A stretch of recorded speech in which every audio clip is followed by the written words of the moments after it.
Hey everyone, welcome back to my channel. Today's story is full of suspense, betrayal, and a shocking twist that you won't see coming. So stay with me till the very end.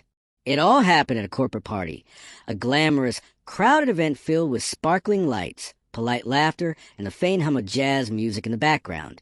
My wife, Vanessa, was there with her colleagues, looking effortlessly stunning in a black dress that shimmered under the hall lights. Everything seemed normal at first. We mingled, smiled, exchanged pleasantries, but then came the words that cut sharper than any knife.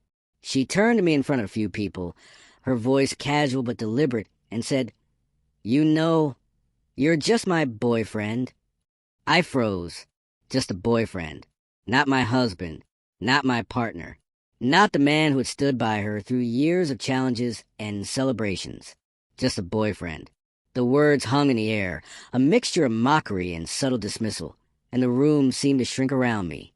People laughed nervously, sensing the tension, but no one dared comment. I tried to swallow the shock, to maintain my composure, but then my eyes caught something else, a smile. Her colleague, Jason, standing just a few steps away, was watching her with a smile that wasn't friendly. It was knowing, conspiratorial, almost predatory. That small, subtle expression told me everything I needed to know. It wasn't just her words.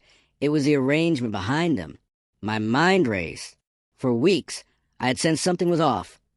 Secretive phone calls you pretended were work-related, unexplained late nights, sudden changes in her schedule. And now, in a single glance, Jason's expression confirmed my worst fears. Vanessa's casual dismissal of me was a signal, a code, a signal to someone else that our marriage, or at least our trust, wasn't what it should be. I stayed calm, appearing unaffected, but inside, I was calculating. I didn't need a confrontation here, not in front of the crowd.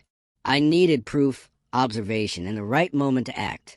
So I watched every interaction, every smile exchange, every subtle touch she tried to hide under the table. My eyes took it all in. Later in the evening, I excused myself under the pretense of getting a drink, but instead, I followed them discreetly to the balcony. The party noise faded, replaced by the quiet hum of the city below. That's when I overheard it.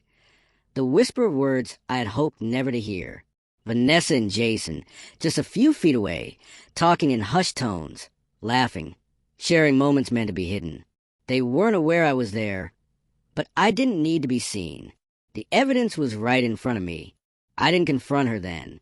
I returned to the party, calm, collected, letting her think I had no idea. Sometimes the best revenge or the best strategy is patience. By the end of the night, I had everything I needed. The next morning, I sent a simple message to Jason. We need to talk. That was all it took. Within hours, the careful, smug expression he wore at the party had vanished.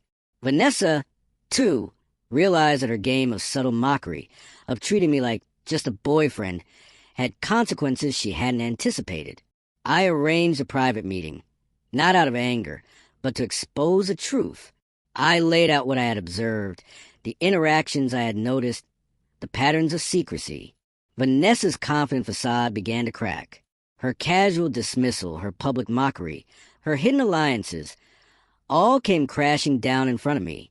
And Jason, well, he learned that underestimating me had been his biggest mistake. By the end of the confrontation, I didn't yell. I didn't make a scene. I simply walked away, leaving both of them to face the ruins of their scheme. Sometimes, letting someone confront their own mistakes is the most powerful form of justice. The smile that once gave her confidence was gone. The casual dismissals, the whispered secrets, they no longer had power over me. If there's one takeaway from this story, it's this. Pay attention to the little signs, the smiles, the casual words, the seemingly harmless interactions. They often tell you more than any confession ever could. And trust your instincts. They're sharper than you think. That's it for today, everyone. I hope this story kept you on the edge of your seat, because for me, living was like being in a suspense thriller in real life. Don't forget to like, subscribe, and hit the bell icon for more stories full of betrayal, suspense, and shocking twists. Until next time, remember, sometimes the smallest smile reveals the biggest betrayal.